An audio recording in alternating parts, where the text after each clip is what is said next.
All Nigerian banks are trying as much as possible to raise capital this year, including GTCO, and see what they did recently. So GTCO has been in the news recently for two major reasons. First, they cancelled their GDR listing on the London Stock Exchange.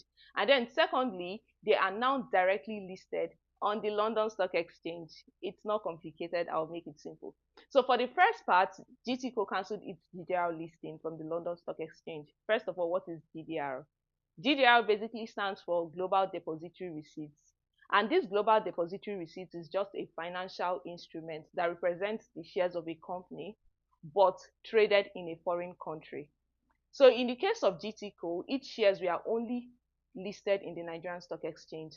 But in order to make these shares available to UK investors or to London Stock Exchange traders, a depository bank, which was Citigroup, collaborated with GTCO, bought these shares from the Nigerian market, then took it to the London Stock Exchange, packaged them in packages of 50, and started selling these shares as GDRs. So this package of 50 shares is what we call a GDR, and in the case of GTCO, one GDR contains 50 shares of GTCO. So if you're an investor in the London market and you like to invest in GTCO as at then, and you didn't have access to the Nigerian market, all you needed to do was to buy this GDR from this depository bank, which was Citibank. And when GTCO pays dividends, this depository bank will pay you the dividend as well. So it's more like you're invested in GTCO, but through an indirect market, if that makes sense to you. The whole essence of these GDRs is just to help international investors have access to these shares without having to trade in the local currency or the local capital market of these stocks, and most of them are traded in dollars, so there is limited currency risk. And also it also helps the company increase the visibility of its shares in the international capital market in case they want to raise more money from the international capital market in future, which is what GTCO has just done.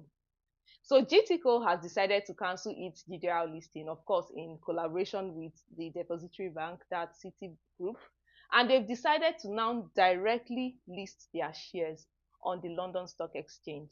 So if you want to get GTCO shares, you don't have to go through the depository bank. You can now trade directly on the London Stock Exchange for these shares. And the reason for doing this is because they needed to raise new capital of about $100 million. That sounds like a lot of money, right? And I'm sure you'll be wondering, why does GTCO need such amount of money? If you've been on this channel, by now you should have known that last year, the CBN mandated all commercial banks with international authorization to have a minimum capital of at least 500 billion naira by March 2026, and also maintain their capital adequacy ratio of 15%. And all banks are trying as much as possible to meet up with these requirements before the deadline, and this is why GTCO needed to raise more capital. Back to this offer. If you're an active investor in the London market, you might not have heard about this offer. Even if you heard about it, you might not have been able to subscribe to it. And the reason is that this was not a regular best effort offer where the general public can easily subscribe to new shares. No, this was a fully marketed offer. And what I mean by this is that these shares were marketed to specific investors who are mainly institutions or HNIs, and it only lasted for 2 days.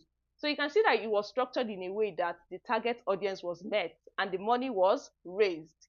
But that doesn't mean that you can't buy these shares if you want to buy them, because they are now available to the general public. However, most trading platforms in the UK do not have GTCO shares available for trading yet, and I guess it's because the demand is low because it's a new offer. But in future, we hope to have them available, and you can get them if you want to get them. For those who owned the GDR, don't worry, I didn't forget you guys. You have until 31st of July 2025 to choose whether you want to either exchange this GDR for GTCO shares in the London Stock Exchange or GTCO shares in the Nigerian Stock Exchange, or sell them before that deadline. Now you know why GTCO has been trending. Send this video to all GT Bank customers or even GT Bank staff so that they can know their bank is doing well. Don't forget to like and share this video. Leave a comment for me below. Follow for more finance made simple, and I'll see you in the next video.